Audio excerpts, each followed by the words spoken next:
I became interested in restorative justice about 15 years ago as a result of some of the reading I'd done, especially Howard Zayer's book, Changing Lenses. And I did a lot of my own work around the sort of theology of justice, the theology of biblical justice and of restorative justice, and knew of restorative justice before I actually ended up being involved in the practice.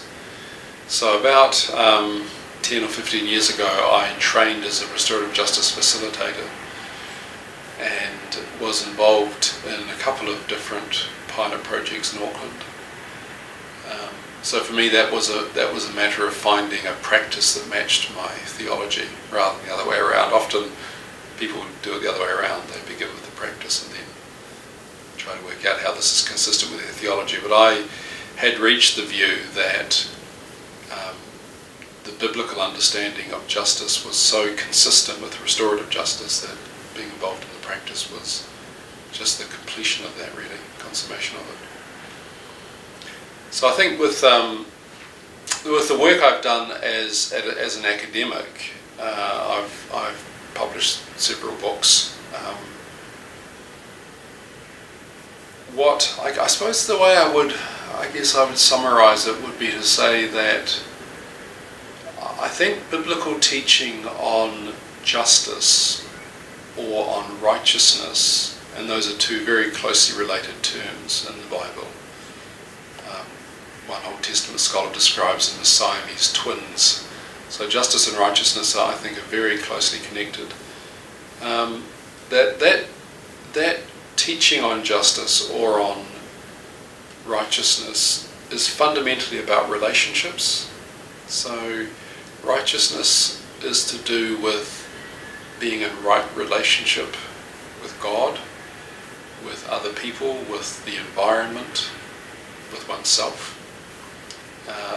I think we are created in God's image as relational creatures, and when our relationships are right, when they're the way they're supposed to be, then justice prevails.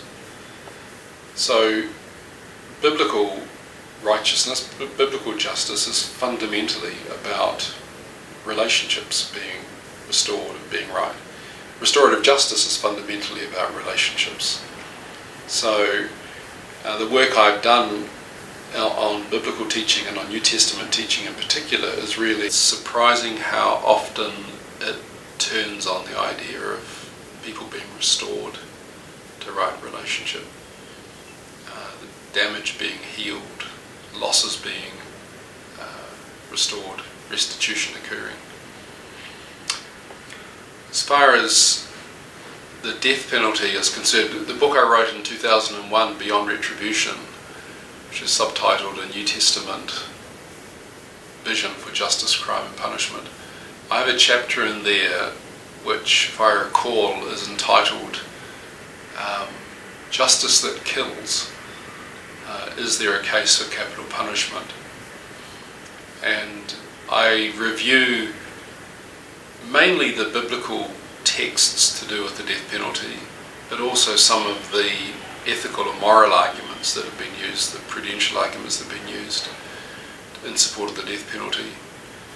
And I'm absolutely clear in my own mind, I have no doubt about it at all, that the direction of New Testament teaching is strongly opposed to the use of the death penalty.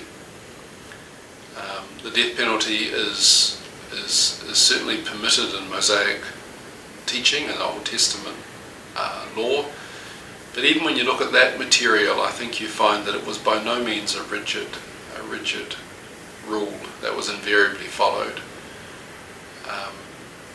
I think the death penalty in the Old Testament, where it's mentioned, is often mentioned as a way of underlining the seriousness of the particular offence, and things that even the most conservative Christian today would not support the use of the death penalty for, things like a child abusing its parents, or the breaking of the Sabbath, or certain other minor offences that carry the death penalty, that it's not that the death penalty is mentioned there as a way of kind of signalling this is really important, this kind of offending is really important. You need to take it very seriously. And there are many narratives in the Old Testament where the death penalty ought to have applied and it's not applied. So even in the Old Testament, the picture is far more mixed than most people realise. But when you turn to the New Testament, you have the very powerful story of Jesus dealing with a woman who was caught in the act of adultery, for whom the death penalty was so clear that she deserved to be executed according to Mosaic law, that Jesus' enemies thought they had him completely trapped, and that he would have to agree to her execution in order to show that he was upholding biblical teaching. Which, when you think about it, it's an interesting observation, just in passing, that they assumed that Jesus would not want to have this woman executed. Otherwise, they wouldn't have used this as a test. He was the sinless one, but he forgave. So I think that's a very powerful story that undercuts the death penalty. And then you have the teaching of Jesus around